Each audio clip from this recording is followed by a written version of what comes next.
2024 में प्रधानमंत्री नरेंद्र मोदी के विजय रथ को रोकने की विपक्ष की कवायद तेज हो गई है, लेकिन सहमति के नाम पर अभी भी रार बाकी है।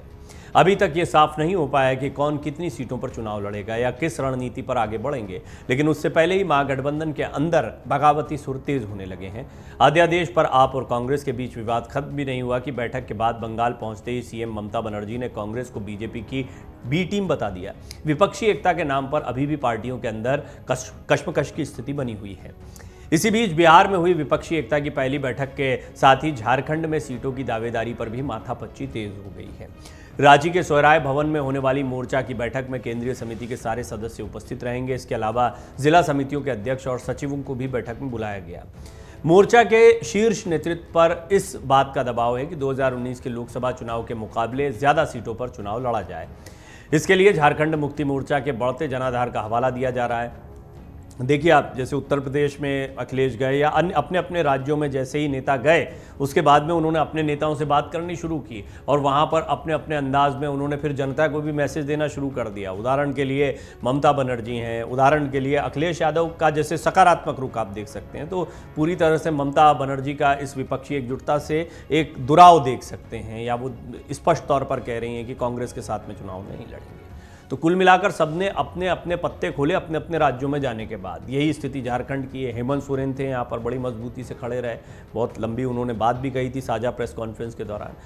झारखंड मुक्ति मोर्चा राज्य में सत्तारूढ़ है और उसके 30 विधायक हैं, जबकि कांग्रेस के विधायकों की संख्या 18 है। कांग्रेस लोकसभा की 14 में से 9 सीटों पर दावेदारी कर रही है, जबकि झारखंड मुक्ति मोर्चा को 5 सीटों पर के सहमति बनी है। मोर्चा के रणनीतिकार चाहते हैं कि सीटों की संख्या बढ़ाई जाए। उन क्षेत्रों में चुनाव लड़ने के लिए कांग्रेस सीटों पर दावेदारी छोड़ दे जहां उसकी दमदार उपस्थिति नहीं है।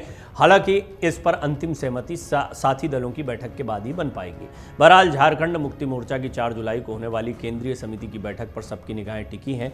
ये भी तय है कि इस बार कांग्रेस को सीटों के तालमेल में लचीला रुख अपनाना होगा। कॉम्प्रोमाइजेस बहुत करने पड़ेंगे कांग्रेस को इस बार, क्योंकि राष्ट्रीय स्तर पर भाजपा के खिलाफ गठबंधन में फिलहाल क्षेत्रीय दलों का पलड़ा भारी दिख रहा है। अब जान लीजिए कि शिमला की बैठक क्यों अहम है, कब होगी, क्या क्या होगा इसमें। पटना में महाजुटान के बाद विपक्षियों की बैठक शिमला में 12 जुलाई को होगी।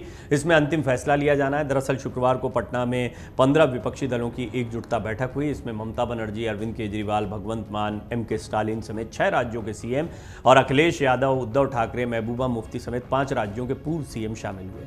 राहुल गांधी और कांग्रेस अध्यक्ष मल्लिकार्जुन खड़गे भी बैठक में मौजूद रहे। बैठक में 2024 के लोकसभा चुनाव और पीएम नरेंद्र मोदी और बीजेपी को सत्ता से हटाने को लेकर रणनीति पर चर्चा हुई। शिमला में ही कन्वीनर संयोजक को चुन लिया जाएगा। माना जा रहा है कि नीतीश कुमार इसमें थोड़ा आगे चल रहे हैं इस दौड़ में, फिर भी देखना होगा। देखिए, कांग्रेस के इर्द गिर्द इसका पूरा ताना बाना बुना जा रहा है। यूपीए की शक्ल इसको दी जा रही है।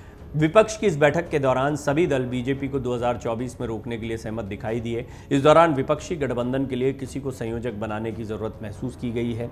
इसका फैसला बैठक के अगले चरण में लिया जाएगा। इस बैठक का अगला चरण शिमला में 2 दिनों के लिए आयोजित हो रहा है। इस दौरान किसी एक नेता को संयोजक चुना जाएगा। नीतीश कुमार का नाम इस रेस में सबसे आगे दिखाई पड़ता है। अमर उजाला अब आपके टीवी पर भी। अपने स्मार्ट टीवी पर यूट्यूब पर सर्च करें अमर उजाला, चैनल सब्सक्राइब करें और देखें ताजा खबरें, वो भी HD क्वालिटी में।